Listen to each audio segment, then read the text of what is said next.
Welcome to Madurai அரசுவை சமையல். இன்னைக்கு Madurai மரப்படி Madurai mutton எலும்பு கோலா உருண்டை குழம்பும் கோலா உருண்டை எண்ணெயில் பொரிச்சு எடுக்கிறதும் ஒரே வீடியோவில் பார்க்க போகிறோம்.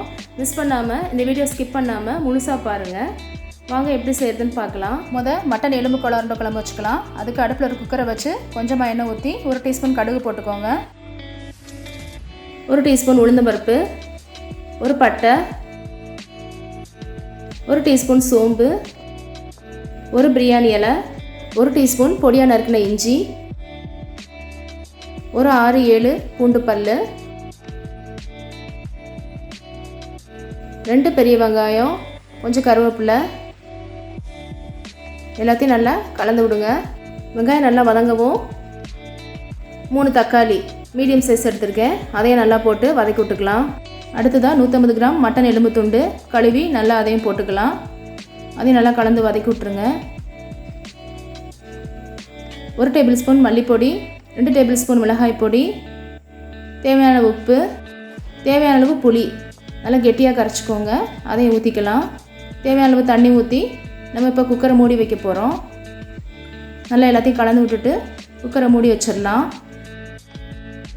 ஒரு 5 விசில் அடிக்கிற வரைக்கும் நம்ம வெயிட் பண்ணுவோம். வெயிட்டை போட்டுருங்க. அடுத்து நம்ம மட்டன் கோலா உருண்டை ரெடி பண்ணிடலாம். 300 கிராம் மட்டனை நல்லா கொத்தி வாங்கிக்கோங்க. மிக்ஸி ஜாரில் போட்டு ஒரு சுற்றி எடுத்துக்கலாம். அதை ஒரு பாத்திரத்தில் போட்டுருங்க. தேவையான அளவு வெங்காயம், கருவேப்பிலை எல்லாம் பொடியாக நறுக்கினது அதையும் போட்டுக்குவோம். 1 டீஸ்பூன் சோம்பு, 1 டேபிள் ஸ்பூன் இஞ்சி பூண்டு விழுது, 1/4 டீஸ்பூன் மஞ்சத்தூள், 1/2 டீஸ்பூன் கரம் மசாலா தூள், 1 டீஸ்பூன் மிளகாய் பொடி, தேவையான அளவு உப்பு. இப்போ நம்ம எல்லாத்தையும் நல்லா மிக்ஸ் பண்ணிக்கணும். 50 கிராம் பொட்டுக்கடலையை மிக்ஸி ஜாரில் போட்டு பவுட்ரு பண்ணி எடுத்துக்கலாம். ரொம்ப நைஸாக அரைக்கணும்னு தேவையில்லை. அதையும் இதில் போட்டுருங்க. 1 டீஸ்பூன் பொடியாக நறுக்கின பச்சை மிளகாய் எல்லாத்தையும் நல்லா கலந்து பிசைஞ்சிக்கலாம். இப்போது நம்ம இந்த செஞ்சு வச்ச அந்த கலவையை 2ஆக பிரிச்சுக்கோங்க. குழம்புக்கு பாதி, நம்ம பொரிச்சு எடுக்கிறதுக்கு பாதி, 2க்கும் ஒரே மெத்தடு தான். இப்போ உருண்டையாக உருட்டி எடுத்திருக்கேன். எல்லாத்தையும் உருண்டையாக பிடிச்சி இப்படி வச்சிடணும். 1 டீஸ்பூன் சோம்பு, 1 டீஸ்பூன் மிளகு போட்டு கொதிக்க விடுவோம்.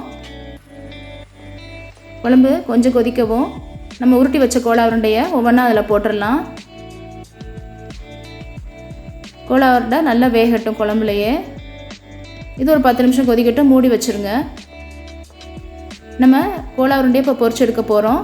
அடுப்பில் ஒரு வடைச்சட்டியை வச்சு தேவையான அளவு எண்ணெய் ஊற்றிக்கோங்க. இப்போ நம்ம உருட்டி வச்ச கோலா உருண்டையை ஒவ்வொன்றா போட்டு பொரிச்சு எடுத்துடலாம். ஒரு பக்கம் வெந்தவுடனே மறுபக்கம் நல்லா பரட்டி விட்டுருங்க. உருண்டை நல்லா பொன்னிறமாக இப்போ வந்துருச்சு. இந்த சமயத்தில் எடுத்துடலாம். இப்போது குழம்பு எப்படி இருக்குன்னு பார்ப்போம். கோலா உருண்டை நல்லா வெந்துருச்சு. இப்போ இந்த சமயத்தில் அடுப்பை ஆஃப் பண்ணிடுங்க. இப்போது சூப்பரான மட்டன் கோலா உருண்டை குழம்பு ரெடி ஆயிடுச்சு. எண்ணெயில் பொரிச்சு எடுத்த கோலா உருண்டையும் ரெடி ஆயிடுச்சு. ஃப்ரெண்ட்ஸ், இது 2ஐயும் செஞ்சு கொடுத்து உங்கள் வீட்டில் உள்ளவங்கள அசத்துங்க. இந்த வீடியோ பிடிச்சிருந்தா லைக் பண்ணி, ஷேர் பண்ணி, கமெண்ட் பண்ணுங்கள். மறக்காமல் சப்ஸ்கிரைப் பண்ணுங்கள். பக்கத்தில் இருக்க பெல் ஐக்கானை கிளிக் பண்ணுங்கள். அப்போ தான் அடுத்து நான் போகிற வீடியோ உங்களுக்கு ரீச் ஆகும். Thank you viewers.